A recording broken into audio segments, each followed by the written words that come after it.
We are live. Good day. Oh, so here we are on another Monday afternoon. What are you pointing at? What's up, guys? What are you pointing at? Us? There's people. Or do you see them? Oh, there's nobody here yet. Oh, you're pointing to them in case I'm they are. I'm pointing to us. That works. I'm just like, hey, look, I see people. But the counter says 0. So Okay, what are we going to do today? Today we're going to talk about healing. healing modalities. That's one of your favorite things. That's exactly it. Sweet. We're going to talk about all those categories, but one of the first things is magic. So I've been working on a magic trick. Oh, sweet. We're going to start with this little magic trick. What is Okay. that? What is that? That is a ring. This is a ring, so everybody can see it. It's a ring. It's solid. It's real and solid. There's no holes. Except in the center. Well, yes, just where you put your finger. It does not even fit on my pinky finger, so it's not very. It's not a very big ring. It's on my pinky. I'm just a baby. You got smaller hands than I do. I got big hands. I do. Big knuckles. You have delicate hands for doing tricks. Little shoelace. Oh yeah. Shoelace. About the length from my arm to my shoulder. Is that 3 feet? Almost. About. Yeah. See. Okay. We agree. More or less. Okay. The ring goes on the string. Okay. And here's the idea. Yep. We make the ring change from molecules into more etheric stuff. Okay. So you can kind of pull the ring through the string right through the ring. Isn't that cool? Oh, cool. Yeah, I'll do it again. Sort of a deja vu. We can do it again. The string goes on the ring. And we do that again.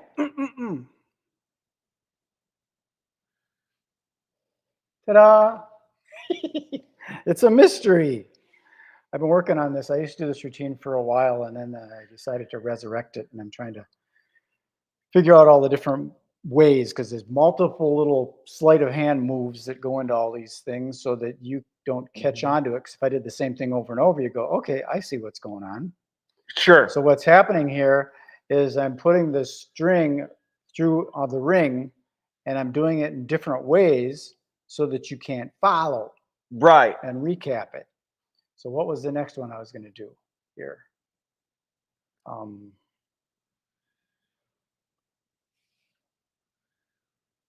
going to hypnotize you. Okay. Your eyelids are getting heavy. That's hypnosis. Don't forget they're watching from over there, That's too. okay. They'll figure it out. Hey, we got a heart. There we go. 1, 2, 3. And you put it back on. Boom. Just like that. Interesting. Now this is one. Let's see. Oh yeah, this one. So the ring is through the rope. Or the string is through the ring like that. You go. Try it again. Getting nervous here. String, ring.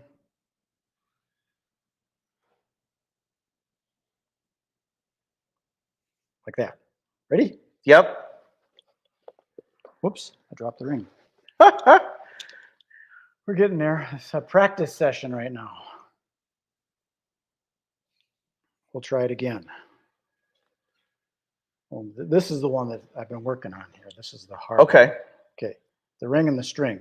The ring and the string are together. We're going to make it's going through. Make an X, so that it goes across here like this. So there's an X. Okay. Okay.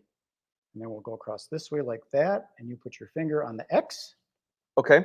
Like take your finger off the X, and I poke it like, oh, there we go. Ta-da! Nice. We'll try that hypnosis one again. Okay. Okay. Okay, hold your hand out. Okay. Your eyelids are getting heavy. Nice. Okay, there's the magic. Now let's get into real magic. Sweet. That's all sleight of hand. And you might not have saw it that good because I was doing it for him, so you're like a sideline participant. So we're going to talk about healing modalities. I met with our friend Joshua Peters. Nice. I like Josh. I saw him over the weekend. And It was great. I asked him an interesting question that's been pondering. I even posted on Facebook. I don't know if you saw it, but I said, what would happen if 7 people agreed to focus on the same date, same time, same place, same agenda for like 30 days? Okay. What would happen if that happened? Well, Think you'd be able to, this is sort of an event related thing. So you think you'd actually get an audience into the room with 7 people taking their network of people? I like that word network, you know? I would think so. I mean, it depends. It really depends on who the people are that you're asking to go and what the event is about. Okay, that comes up to our topic today, and that's about the healing modalities. Sure. So I went to Costa Rica a while back. What was it? May 12th to the 19th, I think. Been a little while Stuck in my now. head. Yeah. It has. Doesn't seem like it though. So I went there to release some old patterns, old limiting beliefs, or Yep. or blocks, or get Under things the energy flowing again. yeah. And that was just one modality of the psychedelics that you know about. Yeah. Ayahuasca. Yeah. And so The that would be green mother. see, he knows a lot about it. He knows what the mother's called. He knows about that mother. Or grandmother medicine, as a lot of people will call it. So that's where it occurred to me that, like, I've been going back and forth with, do I want to work with businesses? Do I want to work with event people? Do I want to work with woo-woo, magic, holistic, metaphysical people? And it's kind of going back into that because it has more of my heart than, planning a fundraiser. Sure. Maybe if it's a fundraiser for some that has a purpose other than Sure. raising funds. So I have a whole bunch of topics that I started writing out. But what are your thoughts on that? If our audience, as a group, a collaborative group, the audience we're looking for people that want to clear blocks, maybe heal some past trauma, and be better, look their best, feel their best, be their best, and maybe get the energy flowing again, because that's what's happened. Yeah. Not just me, but I think a lot of people are having, money is energy to me. All it is, it's a measurement tool of energy. Person takes energy and they work, and then they get compensated for their work. I'm not sure if I would say money is energy, but that is a good way No, money is a measuring tool. It's a measuring tool. Yeah, I would agree with that. Reason why I was hesitant to say yes and just agree with that is because right now we're in the midst of the greatest crisis that's ever happened with the dollar. And there's been like major crashes that have been happening with the price of the dollar because the inflation is going up really high. Right. And then I think and there's several different very popular and or famous people who are out there that actually agree with this. I think we're actually experiencing the very first death throes of the dollar, where the dollar is actually starting to have a serious problem. So I think if you were to think of that as money, I think that as a measurement of energy, I think it's a very poor measure of energy right now. You think money is a poor measure of energy? If we're talking about the dollar. But if we're talking about wait, you're saying it's a poor measurement, or are you saying that it's not a very valuable measurement because of its?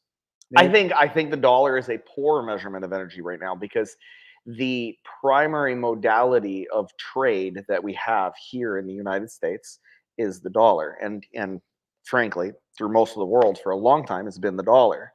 Well, if the dollar is going through a deflationary period after rapid inflation over the last few years, then I think it's a poor measure because we've been getting that measurement of the dollar, which was a measurement of the energy that was put forth 5 years ago. It's not necessarily the measurement of the energy that's put forth now, because the dollar is devalued, and if the dollar is devalued, then it kind of devalues the energy that was put forth towards it, which I don't agree with. Well, the money is a topic we could probably take on as one maybe next week. That wasn't necessarily the importance of the topic. Yes. Right.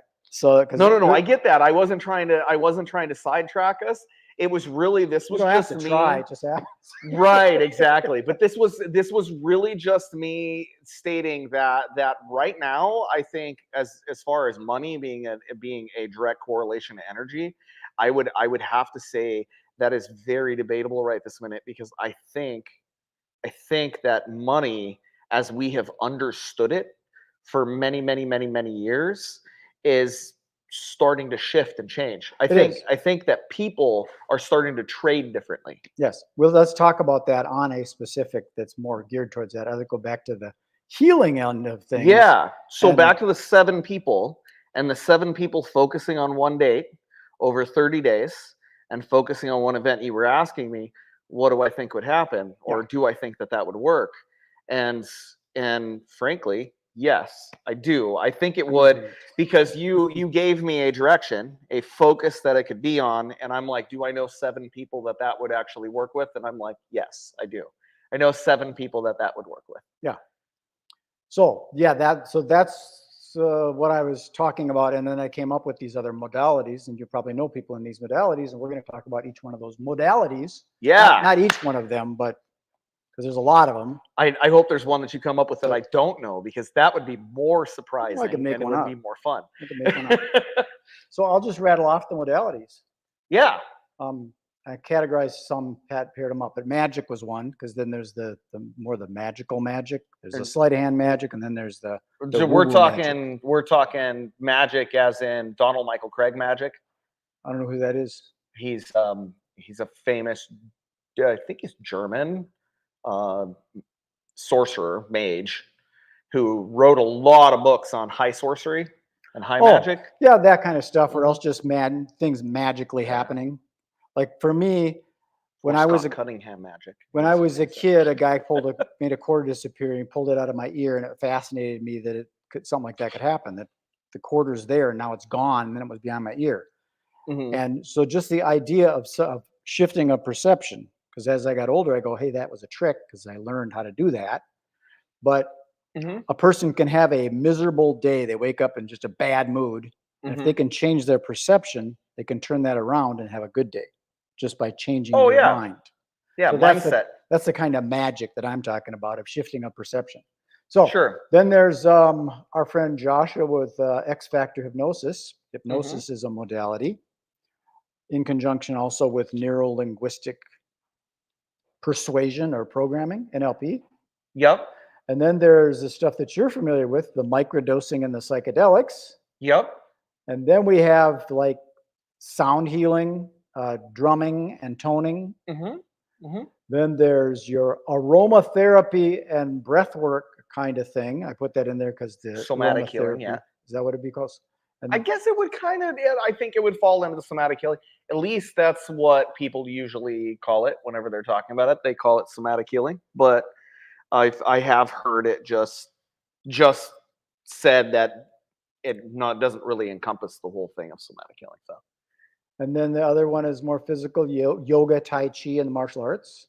Sure. And the other category was Reiki, massage, and energy work. So those are the topics, and now we're going to start talking about them. So let's start from the bottom. You do some energy work. I do, yeah. Do you do massage? You know, I learned massage whenever I was a kid. My mom has always had a bad back. Well, kind of. She's always had troubles. So she has been a big proponent of massage and chiropractic work and various different things, like acupressure, since I was a kid. And of course, I did martial arts as well. And in martial arts, a lot of times they talk about pressure point therapy. They talk about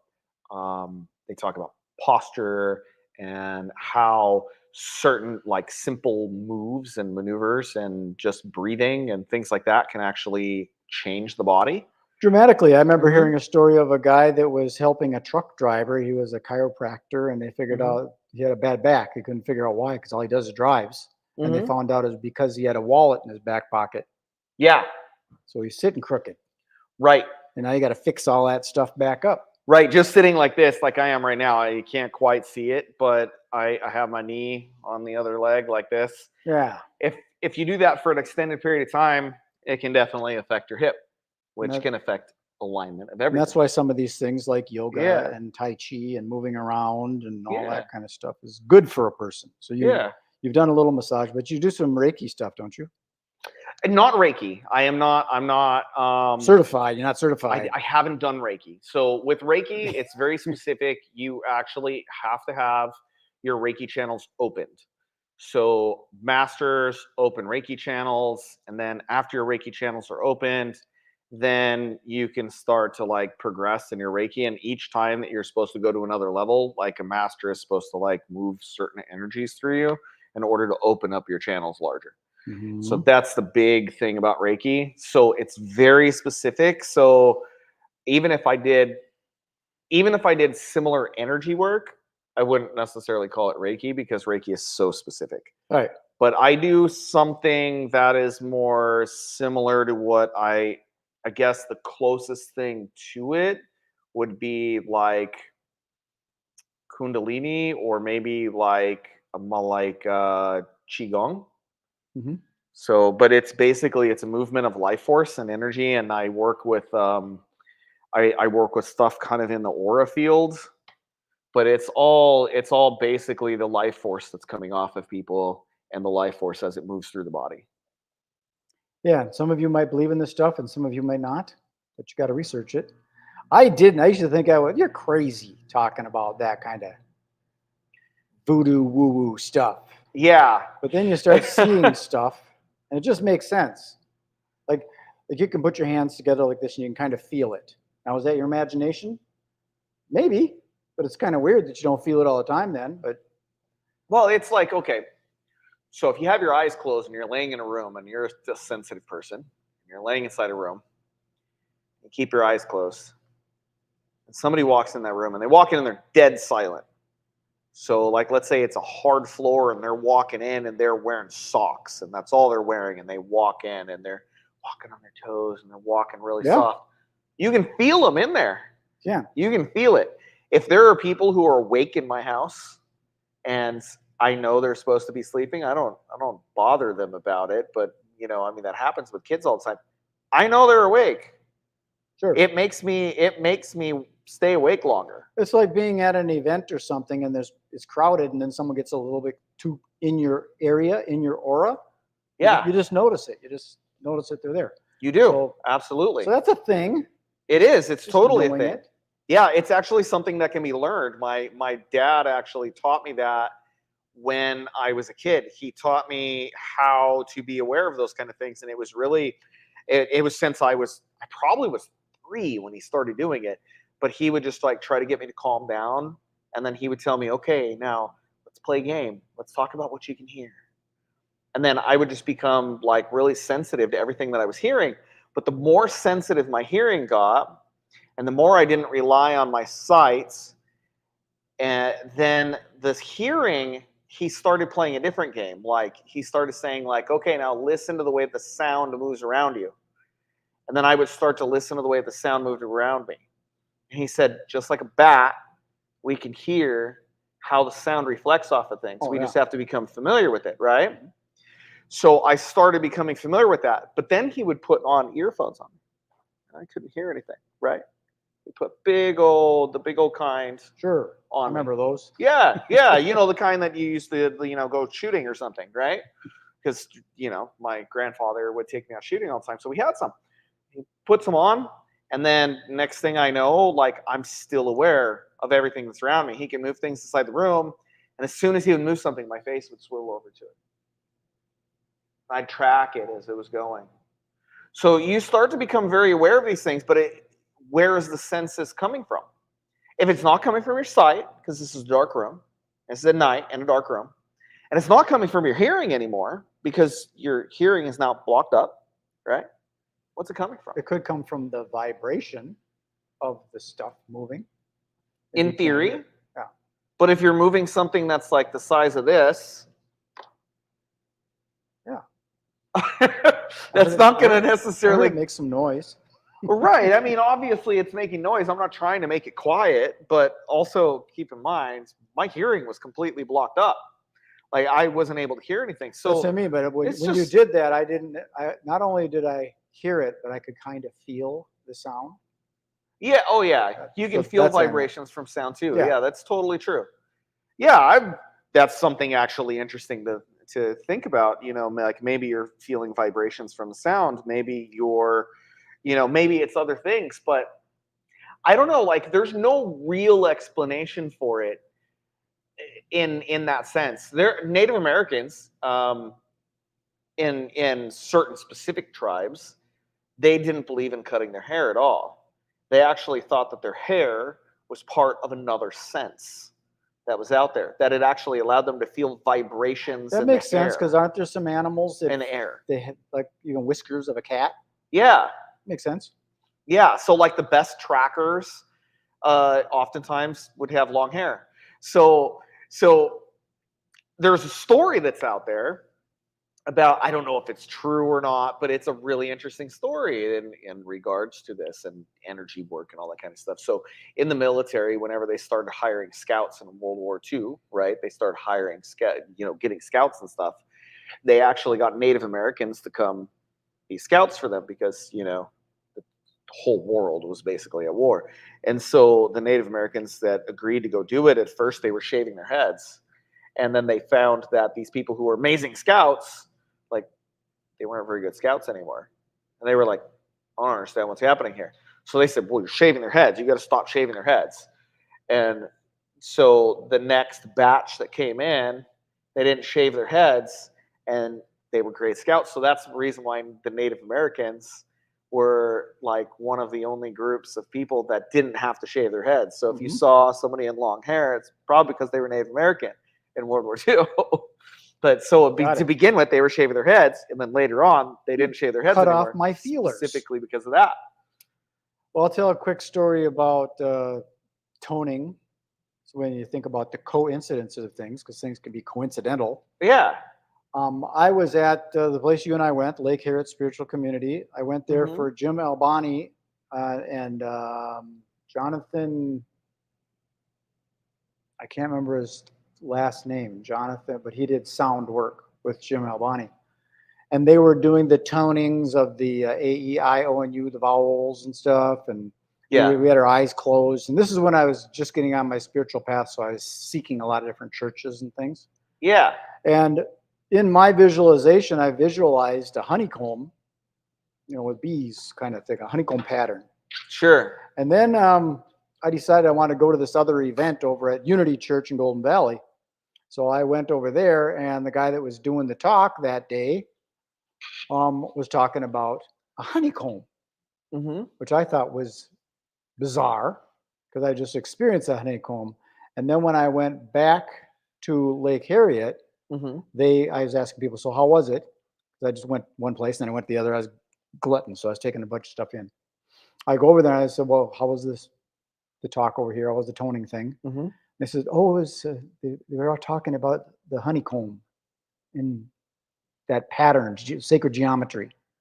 So that was weird that I went there and did the toning, saw the visual. They didn't talk about the honeycomb, but I saw the visual, went to Golden Valley. That's where they were talking about the honeycomb pattern. And when I went back to Lake Harriet, that was the same thing they were talking about, as sacred geometry and the honeycomb pattern. So coincidence? Yeah, I think it has something to do with the tones that we were chanting. It's possible. It's also very interesting how somebody can come up with an idea on one side of the planet and simultaneously on this other side of the planet at the same time. Yeah, what do they call that? The quantum entanglement? One side of the planet, and only the planets are in different universes. Well, I mean, quantum entanglement can answer some of that, but there's also, like, we've talked about it on here before, the whole thing that they did with the monkeys, where the monkeys were on one island and they came up with a new way of like being able to washing the coconut to eat. Like, no, it was a way that they were using tools to get insects. Oh, to be able to eat. I thought it was washing. And it was a unique way that they were doing it.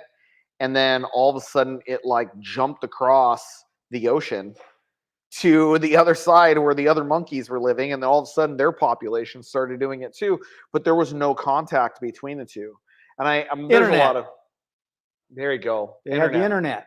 Some people try to say like, oh, well, they were communicating over the distance, and I'm like, this is not, we're not talking about like 3 miles offshore. We're talking like 30 miles offshore. Oh, Like, it's probably that ocean psilocybin.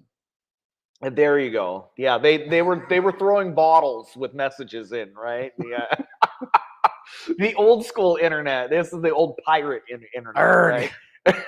Okay, let's go on to the next modality. We're getting corny now. You got to get into something different. So we already talked about we already kind of talked about yoga and Tai Chi and martial arts, didn't we? A little bit, but we started with we were talking about energy work, and you were asking me about energy work and if I did massage. Yeah, and you went into the We talked about martial arts a little bit, but I think that more could be the expanded physical upon. yoga. I like to stretch a lot. I think that's what helps me a lot is keeping everything all stretched so that because I don't do chiropractic, I stretch a lot, and then it Probably gives 'cause my you stretch a lot. bones the ability to get back in straight again. Yeah. So I do a lot of stretches and I do yoga on Saturday mornings and Sunday mornings. It's more surrender yoga where you just kind of let gravity kind of stretch you. Yeah. And I love yoga. I think yoga is extremely effective. I did yoga quite religiously for about 2 years. I was doing it 3 times a week and for about 2 years, and I actually felt great, and then I stopped going for a that's while. what happens. Probably Christmas came along or something and it distracted you. I did that Bikram yoga for a year. That's The hot stuff. the hot yoga, Yeah. right? I think there's 26 different postures that you do, and it's the same thing, and you hold them for X amount of time. Mhm. So the whole class is those things. It's the same thing all the Mhm. time, but it's really, really hot, and you sweat it out, and Yeah. it's pretty cool. We did it over on Lindale in the winter. These guys would go outside, and their bodies were just steam was just pouring off. This looked like a fire. That's awesome. They're just sitting out there with no shirt on, and it's 30 below, and Yeah. anyways, yeah, I think yoga is a good thing. It can Mhm. be boring sometimes, but you just got to deal with it. It can. Interestingly enough, yoga actually stretches the fascia out, right? And then stretches your tendons out. So it kind of like stretches all of that muscle fiber and everything else, makes it have more endurance, but Mhm. it is lengthened quite a lot. Whereas doing Pilates actually tightens those back up, but it allows them to still have the same amount of flexibility. Yeah, Pilates is they're actually moving their body weight, right? Hmm. Yeah, yeah, yeah. And Yeah, so they're that's part of it. sort of engaging contracting the muscle rather than just letting it relax. Well, it's not the muscle that it's tightening though. It's the tendons, because the tendons, they're like rubber bands. They're free energy in the body as you move, and the muscles you have to expend a lot of you have to expend calories to use our muscles. But the rubber bands, right? They don't actually expend hardly any energy. So as you're working on things like yoga and stuff like that, and you're stretching everything, it can actually, so for like a runner, all that free energy again, as you're running, it can actually make you have slower times doing a lot of yoga. Whereas Pilates can actually make you have faster times because it adds more power to it, the stretch and the power. That makes sense. Yeah. You're like again, you're engaging the muscle rather than letting it go limp like a noodle. Yeah, I was reading a whole article on the tests that they were doing. They were doing like deep muscle tests and stuff. Okay, what about martial Those are arts cool. in general? Getting more physical, like taekwondo and karate and UFC and stuff like that. Do you think that's like a healing art? There's pluses and minuses to it. I think it can be used as a healing art. I mean, we all know that Tai Chi is used as a healing art, and Tai Chi is directly related to martial arts. And then Qi Gong is also used. Mhm. So for those of you who don't understand the difference of the two modalities, Qi Gong, um, people commonly look at that as a healing art, and then Tai Chi, they look at more as a martial art, but Tai Chi is also primarily healing art and an exercise that people do. But the big difference between them is that one is called the small energy cycle, and the other one is large energy cycle. And that's really the big difference between it. But they're both energy cycling. It's all about moving life force and moving energy through your body as you're doing the movements. So do you think the more aggressive arts like the Taekwondo and the karate and boxing and things like that could be looked at as a healing modality? They heal your body, but if you're going to get in a ring, I think it does the opposite to you sometimes.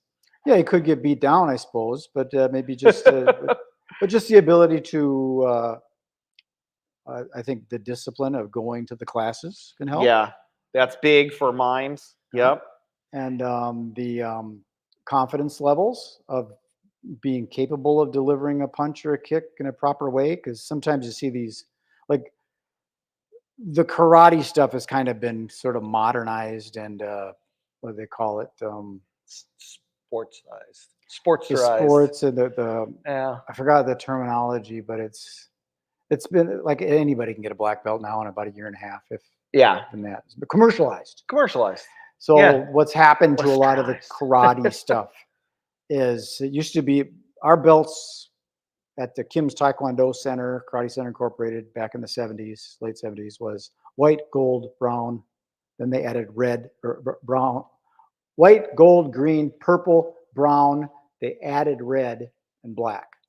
And now what they've done is they started adding more belts because when you do testing, there's a fee to test.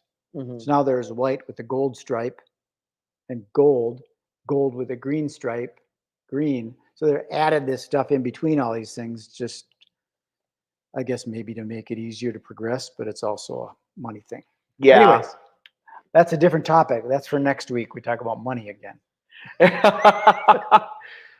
But healing modalities, as a healing modality, I think that martial arts can teach you a lot about balance, movement, about balance, about your body and how your body can interact and react to things. And awareness. that's extremely helpful. That is extremely helpful because if you're not aware of your body and you're not aware of how it moves, how are you going to understand if there's anything wrong with it? I mean, yeah, I have pain, but it's already too late. If you already have pain, it's too late. Like you want to know it before that point, because before that point, usually it's a feeling you get. It's like an emotion. It's like, yeah, I just don't feel like I'm moving right. It could almost be preventative type maintenance too, preventative wellness, because when you're practicing, your balance gets better, and if all of a sudden you slip on the ice, you have the ability to catch yourself, or if you twist your ankle going over a curb, you can kind of pick up and catch yourself so it doesn't twist. Yep. So it can be preventative stuff too. So I would say that martial arts in general, even the aggressive type martial arts, could be a healing modality. Oh yeah. Or a preventative. It could definitely be used that way. Yeah. And also if you do it the traditional way, if you're learning how to pop people's joints out of socket, you're learning how to put them back into socket at the same time. It's very true. There's a give and take, and it's pretty amazing. So and whenever I was doing martial arts, we actually did a whole thing talking about the different pressure points on the body, how they're connected to the energy meridians, and how to disrupt them. And so they were talking about it in reverse too. So like as we were learning all of that, they were like, okay, so now if somebody has this wrong with them, you can heal them by doing this. So that was pretty great. We actually have some comments on there. You want to read what our comments are and see? Oh, it's my friend Jeff Gauss. There's an interesting story about him. So he says, what happens when you get up on the wrong side of the bed? Now, he's kind of a joker. He's still there. I don't know if you're still there, buddy, but I know you're kind of, he's that way. And then he says Reiki healing, and then he says universal life healing. So he's kind of getting on the sidetrack. What happens if you get up on the wrong side of the bed? I guess that depends on what the wrong side of the bed is, because if your bed's up against the wall, right, could be a problem. You could fall through a portal into another space. Or if you're talking about emotionally getting up on the wrong side of the bed, I think that you can just do an emotional reset in the morning. It's easier said than done. And I realized that not everybody has the patience or the time or the will to do it at any given moment. And those three things are required, especially the will. You have to have the will to do it. And, you know, for those of us with kids, when you get up and then you all of a sudden just start running after your kids, sometimes it's hard to hit that reset button, right? Right. You get, I didn't want to start this up again. Right. But the thing that I found that actually works, and I found this off by the Wim Hof method breathing and I've heard of that. the cold showers that he does. I was doing his breathing. What I found is just the cold shower alone can trigger a response emotionally.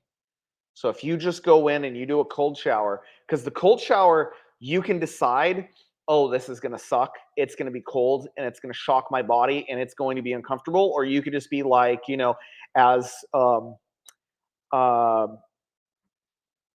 gosh, what's his name that I'm trying to think of? The most famous podcaster ever.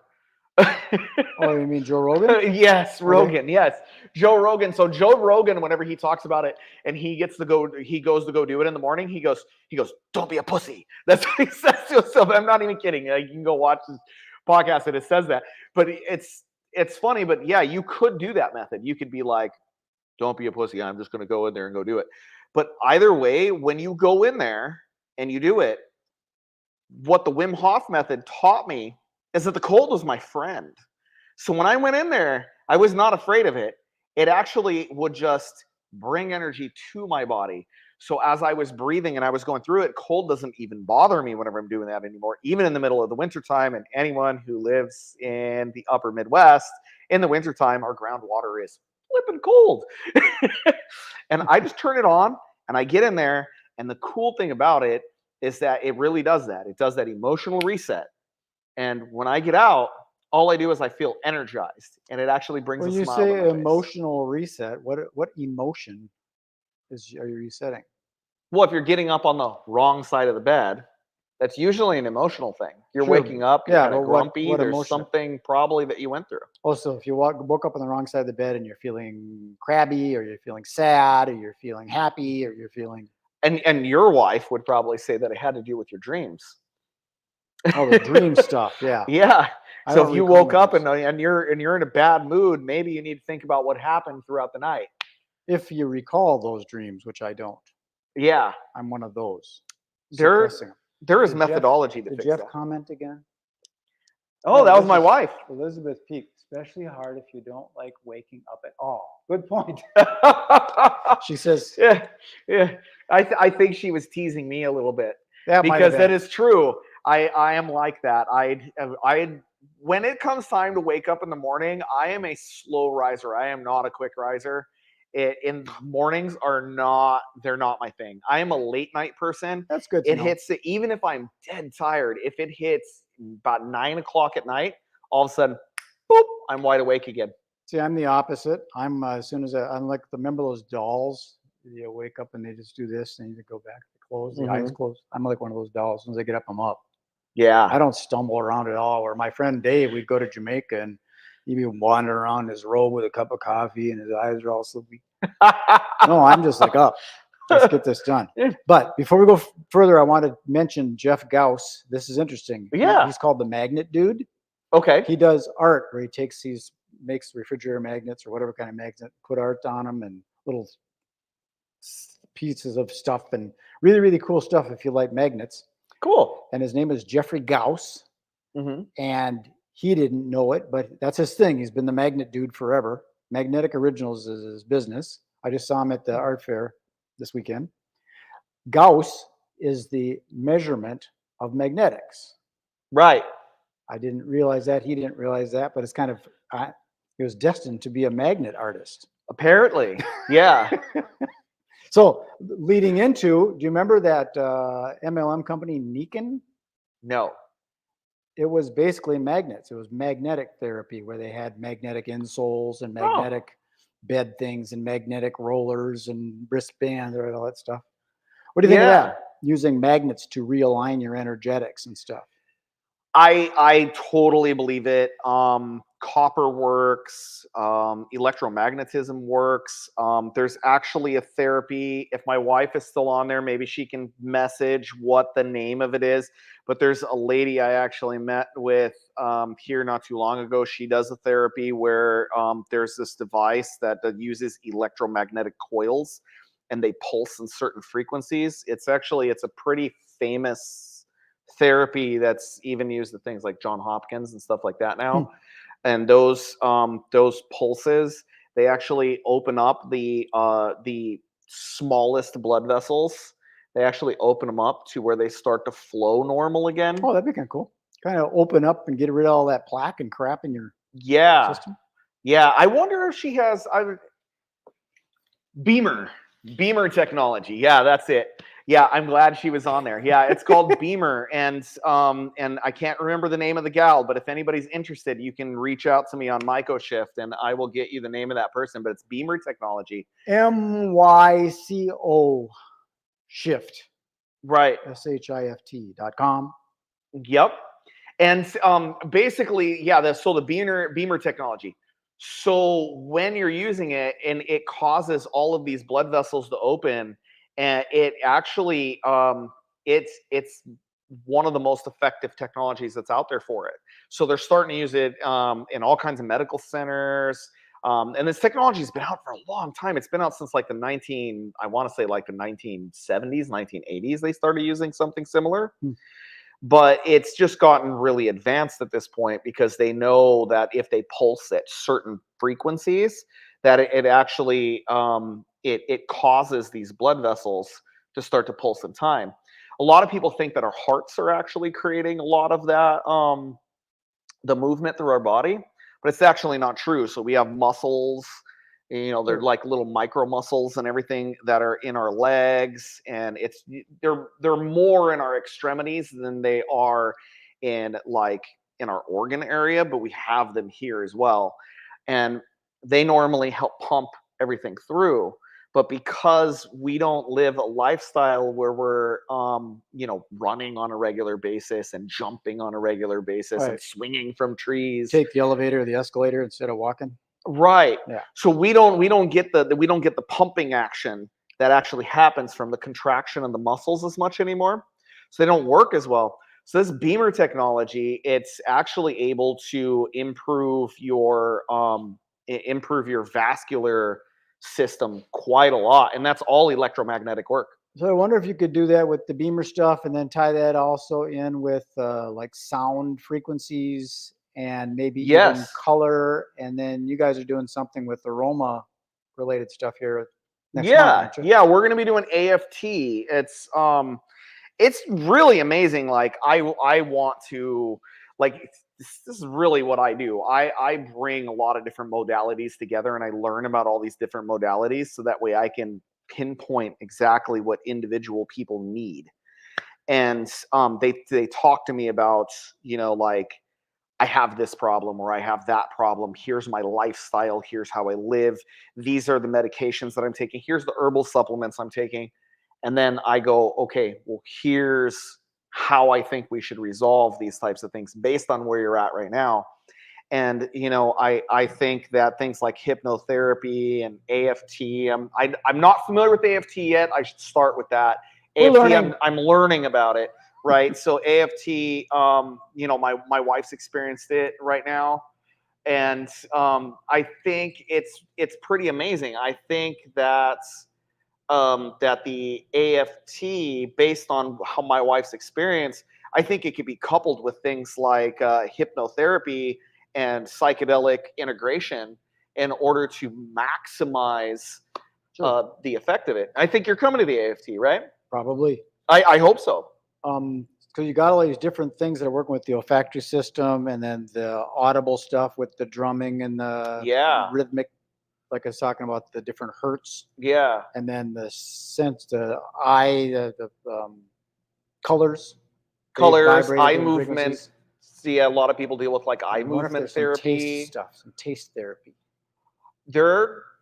I think we do that to ourselves on a regular basis because, whenever somebody tells you, oh, you really need, because I do this, I tell people when they've gone through an experience at the end of it, right? and as you all know, experience, I tell them, okay, so be kind to yourself, and at the end of it, make sure you eat comfort food. Sure. Eat comfort food at the end of it, because you're going to have gone through something. And at the end of that, you're going to have gone through this whole fasting and everything else. If you eat food that makes you feel good, that's so much better. Well, that goes into my wife said. Seriously, do not understand anything you say. Who doesn't? I'm not sure who is that. Maybe that's Charlotte typing. It's possibly my daughter who's typing, and it's possible she doesn't understand anything that I say whenever I'm talking. But if it's hard to hear me, yeah, to let me know that it's hard to hear me in there so I can adjust my mic. Oh, it's one of those internet trolls. My wife is trolling me right your now. Wife. Yes. So let's see. Yeah, going back to that taste thing, comfort food, that was that story that I told about nut goodies when my parents would go out at night and leave me home by myself. Right. Sometimes I crave chocolate. Yeah. So feed my. Do you crave nut goodies though? Do you crave like paydays or anything like that? Well, it was just or nougats. Going with the flow, like when that situation happened, I was in Golden Valley at the Golden Valley Wellness Center and did that session, and I was just craving chocolate. When I went into Byerly's, that's the first thing that my eye caught was the big 6-pack of nut goodies. Oh, nice. Obviously, it was sort of coincidental or pre-programmed that that's what I want is nut goodies. So spirit drove me to the nut goodies. I had a spiritual experience with a candy bar. Nice. Let's move on. So we did talk a little bit about sound healing and drumming and toning, didn't we? We did talk about that. Let's go into your stuff then. So to go back to the olfactory senses, do you know what's different about olfactory senses? The difference between the olfactory sense versus all the rest of our senses? It goes right to the brain. Yeah. I figured as a magician, you probably knew how that worked. Well, it was from some other stuff we're talking about when you're doing breathwork stuff. Breathe through your nose, not your mouth. Yeah. That goes into your lungs. It's a different thing. And it's a whole different thing. Nostril you breathe with too. My friend Patrick used to do this thing with breathing in different nostrils because it's left or right brain's thing. So it gets complicated.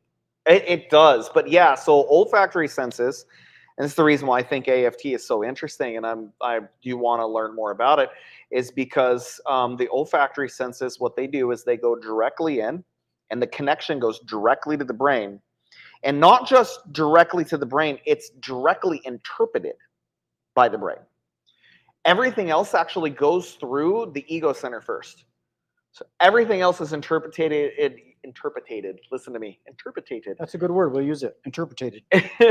Everything else that's happening is actually interpreted by your psyche first.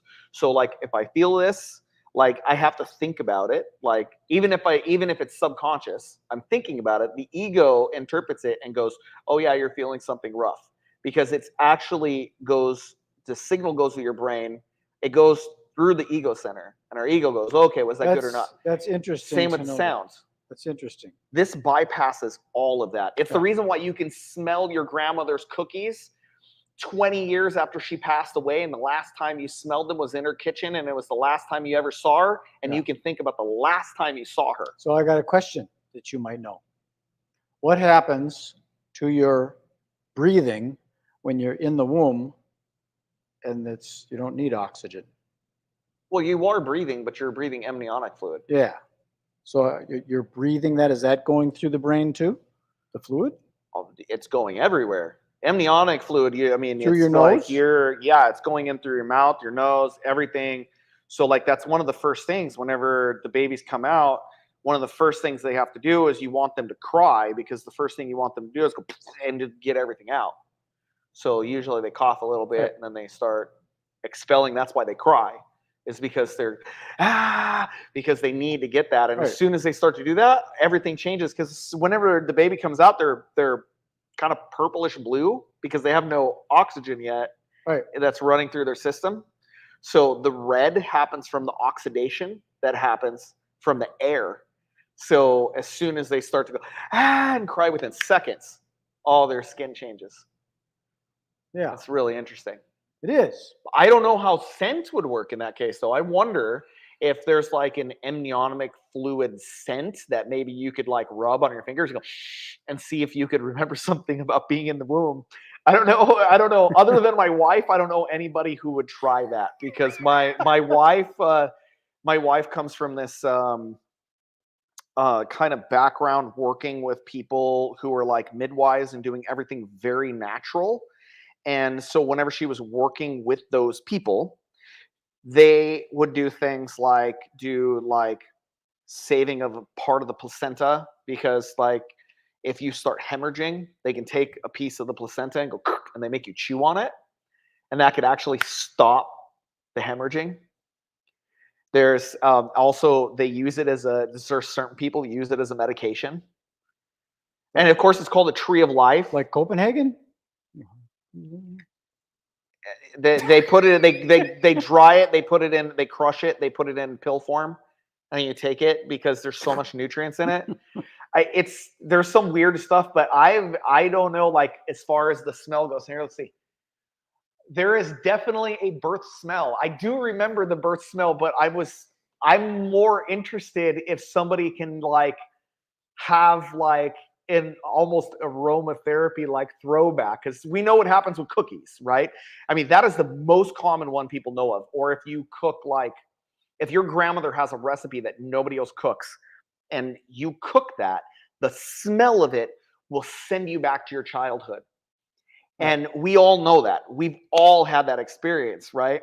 Mhm. And literally, even people with Alzheimer's can have that experience where all of a sudden they smell something from whenever they were a kid, and it just boop, and it just triggers something for them. And sometimes it's you don't know what it is. It's just like, that smells familiar. What is that? Yeah. You don't even know what it is. Well, let's move forward because we're at got about 5 minutes, and I wanted to talk. We talked a little bit about Joshua Peters and X Factor hypnosis and NLP. Didn't we talk about hypnosis and NLP a little bit? We did, yeah. We talked about the hypnosis. We didn't talk about the neuro-linguistic programming, though. Why don't you talk about neuro-linguistic? I will. I programming. haven't studied it or anything other than just understanding that it's very powerful. It's Neuro.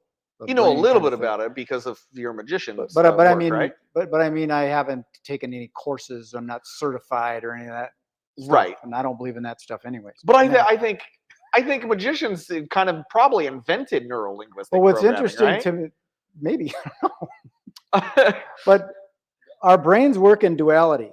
So when you ask a question like if I asked you, how do you get to, or I'm trying to pick up on it because I was just thinking about this morning actually.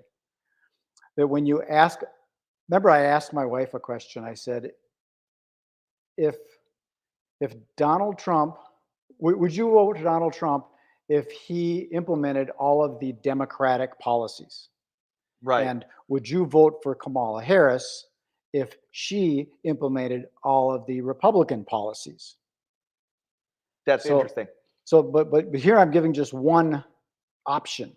Would Sure. you vote for Kamala if she voted for or implemented all the Republican policies? And that was the neuro-linguistic programming of it? But that doesn't affect the duality. Now that gives you multiple options because there's just one question. It would be no for me for both. But so you wouldn't vote for either one of them? I would not vote for either one. I don't trust either one of them, and that's the thing. I would not trust them as far as I could throw them. I don't trust them, and that's the reason why. This is a whole other topic. I'm talking about the neuro-linguistic part of it, but we already know that you wouldn't go either way. So I know where you stand. So yours is. I'm probably going to vote for Kennedy. That's we're getting into the politics of it. But see, here's the neuro-linguistic part of it, because I asked you a question. You said you wouldn't vote for either one. But let me repeat the question. Sure. Would you vote for Donald Trump if he implemented all of the Democratic policies? And that would be no. Because you don't trust him. I wouldn't trust that he would implement all the policies he says he does. But I just said he would. Okay, so if he would, let's just say he would. No, I still wouldn't vote for him because I don't like all of the Democratic policies. Aha, that makes more sense. And then on the other side of it, what if it went the other way? Would you vote for Kamala if she implemented all the Republican policies? No, because I don't Because you like don't like all of the. yes, I don't know of very many people who could honestly say that they like all of the Democratic policies or all of the Republican policies. In I fact, agree. I would say probably the average person, if they actually were to look at the platform, they were to read the platform, and they were to actually go through all of the details about what they stand for. I don't know of anybody who I really don't who would agree with more than 35%. So, so back to the neuro-linguistic part of this, your brain is functioning in this duality of Republican versus Democrat, Harris versus Trump. Correct. So Yeah. it's doing that duality thing. So to take it further, you Interesting. start asking more questions because it's not about the person, it's about the policies. In part. So now you take and you can dissect the Democratic policies and dissect the Republican policies and take the bad ones and put them aside and put the good ones in front and have me be the president with the policies that we came up with. Then you'd vote for me There you go. Yeah, we could do that. if you trust me. I would hey, I would vote for Brad. Yeah, there we go. Let's have Brad as president. And yeah, we could have legal psychedelics and all of the best policies only Yes. would go If through. I'm elected president, there will be a mushroom garden in every garage. Why in the garage? Why not in the garden? In the garden. Which so there's my NLP part of it is it's a process of asking questions, which kind of also follows into, you want to get into spiritual stuff, Scientology, and that's a neuro and linguistic thing in my opinion. How you ask these questions, you can lead people down a path, and that's what we do with magic. Yeah. So, like when I did the magic trick with the ring and the string, I told you what I was doing, but that wasn't what I was doing. So in your head, oh, he's putting the string inside the ring. He's done some magic, so he's going, no, he's not. How's he making it look that way? But if you say that, like if I say to you, I have these psychic powers to be able to bend a spoon, and I proceeded to bend a spoon, if you believe that, you would believe that I can bend a spoon, when in reality, it was sleight of hand. Right. So that's where the NLP, to me, I have a love-hate relationship with it because I see a lot of people in the marketing world that are leading people down a path and they're mortgaging their house and taking out credit card loans and stuff to buy into their little Ponzi scheme, using neuro-linguistic programming to walk people down that path. So I like it if it's in the hands of a good person, but if it's in the hands of a bad person, it's not a good thing. Right. NLP, I think, is great therapy, but also I think that it is very difficult for the brains. But we have so much noise that is neuro-linguistic programming at this point. There's so much noise that's out there, and they all use this method. There is. That I think at this point we're becoming desensitized to it. Kinda, but if someone is intentionally programming you neuro-linguistically, you're not desensitized to it. You're actually being manipulated or persuaded. If everybody is trying to program you neuro-linguistically and they all have their own agenda, and that is really what we have right now. Sure, it's whoever you end up being starting to trust. A lot of people don't trust Donald Trump. It's the person you begin to trust first. I guess that would be true. It's the person you probably begin to trust There's first. some people that will vote for Kamala Harris because she's a woman and because she's black, supposedly, or Indian, whatever it is. But it doesn't matter. If they're in that mode, they'll just do it. And I don't care what her policies are. It's time we have a woman president, which I kind of agree with. Just give me a female. You got to try to do it better than some of these guys. I did. Anyway, it doesn't matter who gets in there. They're going to be puppets. Done with it. That's right. I want a female puppet. Okay, let's close this off with, let's talk about you and this topic of microdosing and psychedelics with mycoshift.com. Sure. Microdosing, because psychedelics, initially, like my first experience with psychedelics was accidental with the hit of blotter acid, which I thought it was just a little piece of paper. Mine was accidental. They called it Snoopy. Yours was an accident too. A little half a hit of that. And that was LSD, right? Yep. I didn't know I was doing LSD in 7th grade. So that was just doing it because of peer pressure, basically. Yeah. I didn't think it was no big deal, and I'm still alive. But it freaked me out a little bit, seeing the floor melt and people's faces melting. And all of a sudden I was like crazy thirsty. So I got in a carton of milk, and then someone says, "There's the president or the principal." I go, "Oh, shit, what am I gonna do?" Started getting paranoid and stuff. And then when school was over, I went over to a friend's house and watched the wood grain, and that was kind of cool. But it wasn't a spiritual healing for me. Right. So with some guidance, it could be spiritual healing. There's ceremony to it. I think that the ceremony is important. The more that I Rather have than gotten recreational. involved, yeah, rather than recreational. If you're doing it recreationally, can you have a spiritual experience? Yes. Are you likely going to? No. No, you're probably going to jump off of a balcony because you think you can fly or some stupid thing No, like that. I don't think people would jump off a balcony because they think they can fly. That is few and far in between that happens. You're more likely to just stare at wood grain and go, "Whoa, cool, dude! I wish I could fly." Yeah, or oh, the walls are melting, man. But yeah, if you do it with purpose and you're doing it in a controlled setting, or like let's say we were talking about microdosing, right? And you're doing microdosing, that is also done with purpose. What's happening is that you're taking advantage of the neuroplasticity and the brain communication that's happening with it. If you're not doing that, then all you're doing is getting high.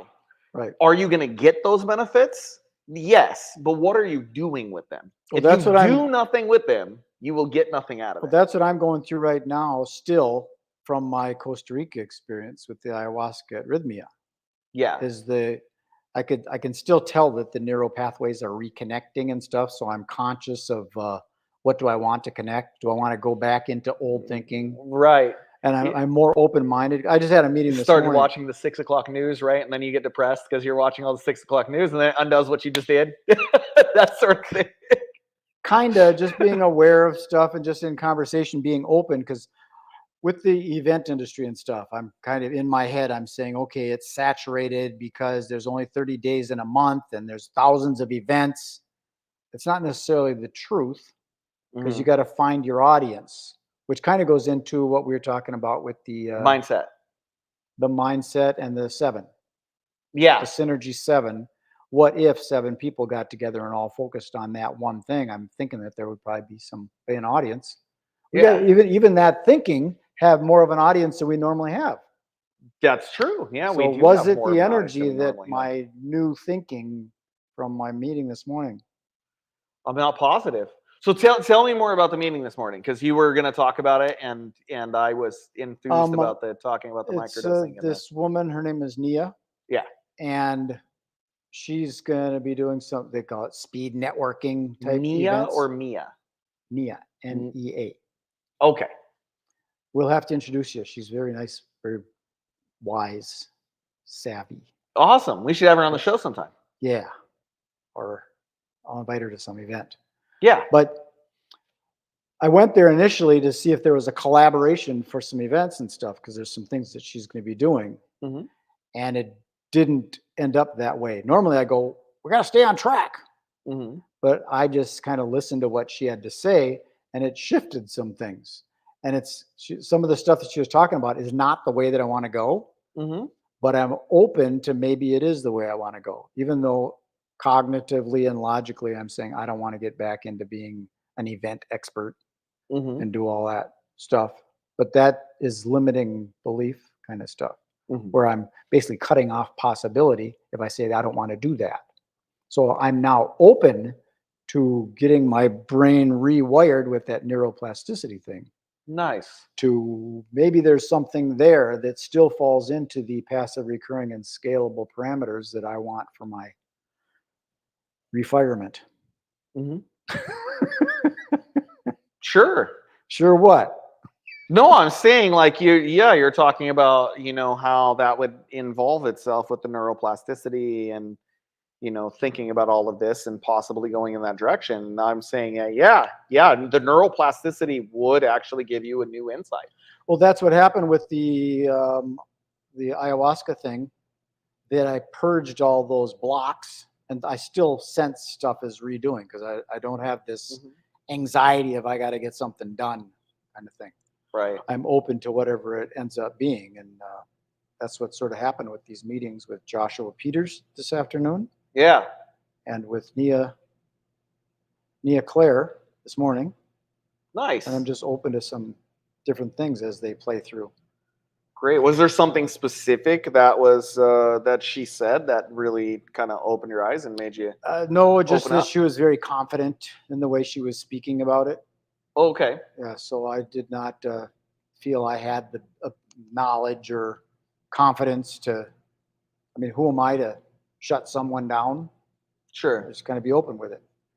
What was the question? Yeah, you answered it. Did I? You answered it. Yeah, that was okay. You answered it. You said it wasn't really the question. That there wasn't anything she asked you or she said to you. It was really just the confidence that she had, and I guess the overall message. Yeah, and just me knowing that I need to be open to opportunities and just have the wisdom to know the difference. Okay. I need to have discernment as I go forward, because like in a coaching situation, if I decided to be a event marketing expert and I was coaching or consulting people, that's going to use up all my time, and I like my time freedom, and that's where my brain is saying that's going to steal my time freedom. But I got to let go of that, because what if the possibility is being a coach or consultant for your client that's paying $50,000 and we've got to do it in Puerto Vallarta and they're paying for it? That's I could go with that. Well, yeah. So I got to be open enough to not pigeonhole myself into my old beliefs of this limiting stuff. Right. So, recurring could be $100,000 a year. It just recurs every year. Sure. That makes sense. Yeah. So it doesn't have to be monthly recurring. So being open for those neural pathways. I wonder why I always point to the back of my head when I talk about reconnecting neural pathways. I don't know. That's where the stroke stuff happened to me. Yeah. Maybe that's why. Yeah. That's interesting. We're going to have to sign this off because we're getting into a therapy session. I think we're going to have to sign it off because we're at 1 hour and 7 minutes. Let's see. Everyone is fighting to program you, my wife says. Yep. Yeah, that is very true. Not me. I mean, you're going to have to fight to program me, I think. Also, my wife voted for you. She said that she'd vote for you. Oh, good. Now I got work to do. Yep. No.